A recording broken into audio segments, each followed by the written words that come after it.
Name is Juan Fernandez from the película in Puerto Rico. Hello, sir. It's a pleasure to get to talk to you about the new Smurf movie. So let me ask you this: pleasantly surprised when they offered Brainy, or was it like, of course it's Brainy? What else would I play? I wonder what your reaction was. I mean, of course, look, I don't have the beard or the voice to play Papa, and Smurfette was already taken by Rihanna. So I was like, look, Brainy is #3 best Smurf to play.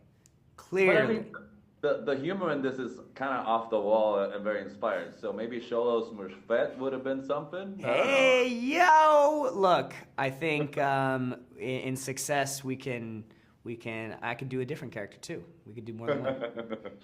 But I mean, was it sort of fun to sort of tap into that maybe nerdy side that we haven't seen, brainy nerdy side that we haven't seen from you before? Totally. I think it's voiceover continues to be one of the most fun formats for me to get to explore and get to kind of unwind and loosen up and get back into this goofy and the silliness of it all has been really fun. And when it comes to Brainy, he tries to be the voice of reason amidst, a whole bunch of Smurfs that don't know what the heck they're doing. So it was really fun to get to play alongside an even, better group of co-stars. Can you identify, are you usually the voice of reason, or are you usually the one who has to be pulled back from making a decision that might not be good? I identify with Brainy Smurf in the way that I am losing my glasses everywhere and I cannot see. So in those ways, I feel very connected to Brainy. Okay, so I know you got some recognition for the Boyle Arts Center. Oh, yeah.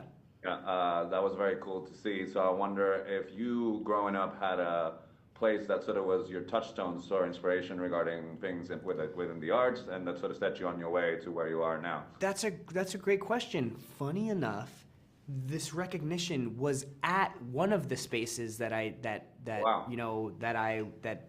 I could say this of the Boyle Heights Arts Conservatory, and I would say one of the other big ones was Casa 101 over in Boyle Heights on First Street, a community-led, free programming, theater group for the community. So, between those two and all of, my parents and their family friends that were involved in music and muralism and activism and all of these things, like all of that company, that community was the richest foundation I think that I could have had growing up here in LA. So I didn't get to ask you this when the movie came out because of the strike, but what did you enjoy the most about shooting Blue Beetle in Puerto Rico? I mean, going to Watusi after work, that was my favorite part. That was my favorite. Walking around with Angel was my favorite. I mean, he really, yeah, he's a stand-up gentleman. Like, he is the only person that could have done that job as well as him, and to get to do it in his hometown and get to bring his community along for the ride and not just make it about himself, but bring all of his friends and all of the folk that he grew up with along for the journey was so profound. And not to mention the tripletas and the mofongo were fire. It was delicious. I gained a few pounds in the superhero suit. I was surprised. I don't know how it happened, but I love Puerto Rico. I love Angel Malvo Soto. I loved our greater team that helped us film out there, and I want to do it again ASAP. All right. We're going to hold you to it. Muchísimas gracias. Have a great day. Gracias, bro. Thank you. Cuídate.